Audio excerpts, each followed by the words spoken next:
This is KTVO's Good Morning Heartland.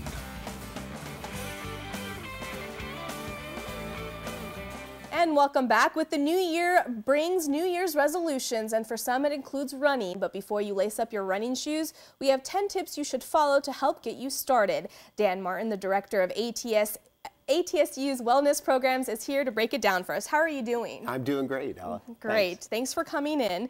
So we have 10 tips to let everybody kind of know about if they are interested in running or picking up running once again if they stopped like myself. And the number one tip is no matter your age, you can still pick up running. Absolutely. There's people who have started running at the age of 60 and have reaped the benefits on into their 70s and 80s. So we know that there's no limit to what age you can benefit from getting more active. All right. And our number 2 tip is before you start running, you should visit a physician. Why is it important to do that? Well, given your own health history and whatever age you're starting in, there may be things that you want to rule out before you go forward. I think one of the more current things that I keep hearing is if there's no reason why a doctor has ever told you not to, you ought to be looking at it from that angle. And once you get a good look, there's no reason why you can't be active for a lot of years after getting that clean bill.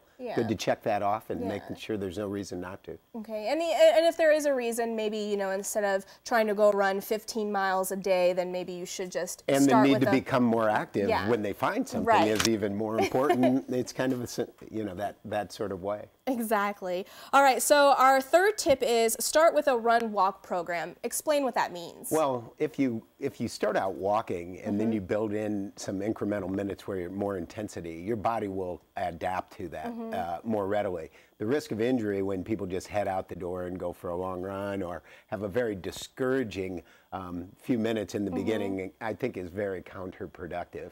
I like the idea of going walk for a minute or two, run for a minute or two, walk for a minute or two, do that for about 10 total minutes away from your home. Okay. And then 10 minutes back and kind of duplicate that and then wean yourself off the walking if for sure the running is your goal. That's a good tip. That's good because I tried running the other day, like I told you, at the gym, and I tried to go full force and I found myself not doing as much as I'd like to. I think people compare themselves to others, and what you have to realize is some people have invested a lot of time in getting to where they're at, and you know, this is certainly something that you'll reap the benefits from, but getting injured early is going to be counterproductive. All right. And so our fourth tip we have is check your pulse. Why is this important? Well, pulse is a good way to gauge your intensity, but another part of that is when you measure your resting heart rate and you kind of see where you're at, knowing that 70 to 80 is a normal resting heart rate, the trained effect drives your resting heart rate lower. So that's the good feedback that kind of shows up as in your recovery. You see where you're at, and if you know you start with a high resting heart rate but it becomes lower, then obviously something's working. All right.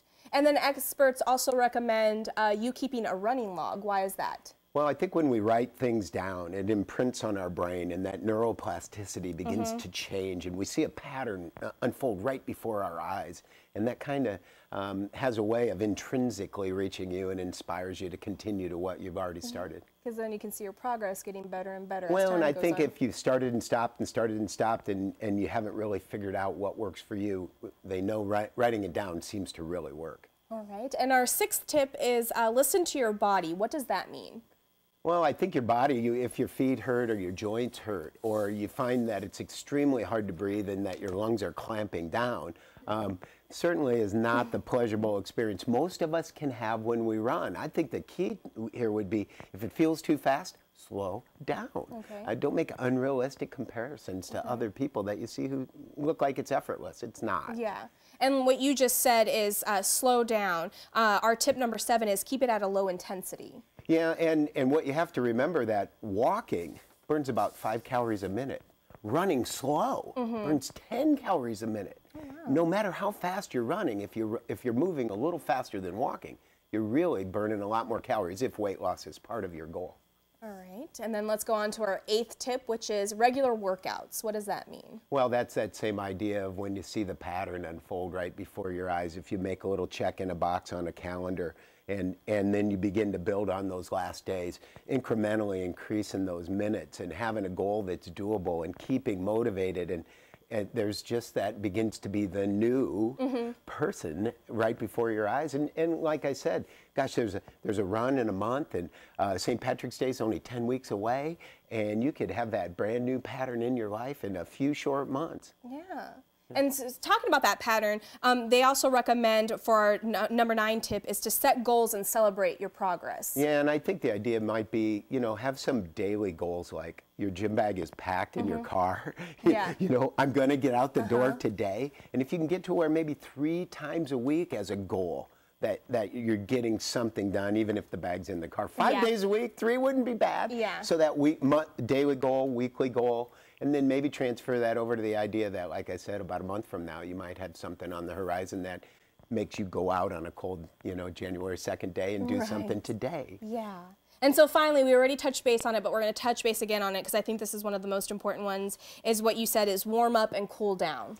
Yeah, I think in the warm-up phase before you run, engaging your core, opening up your hips, and getting your heart rate a little bit up before you get out the door, or as you're just starting out. Run easy, find a nice rhythm that you get into before you push. Cooling down, I think that's one of the more neglected things that people do, and they'll rush, get it done, don't have time to cool down, and then right home. I think a good rule of thumb might be take that pulse. If your heart rate's under 100, you've probably cooled down properly. Okay. Also, stretching a warm muscle afterwards. If you feel tightness in the back of your calf or a quadricep or somewhere, stretch the tight area when the muscle is warm. Okay. And I think that would be a wonderful way to end your workout. Well, thank you so much. These were some great tips, and we'll post all of this on our website at heartlandconnection.com. Thank you so much for coming in, and we'll be right back.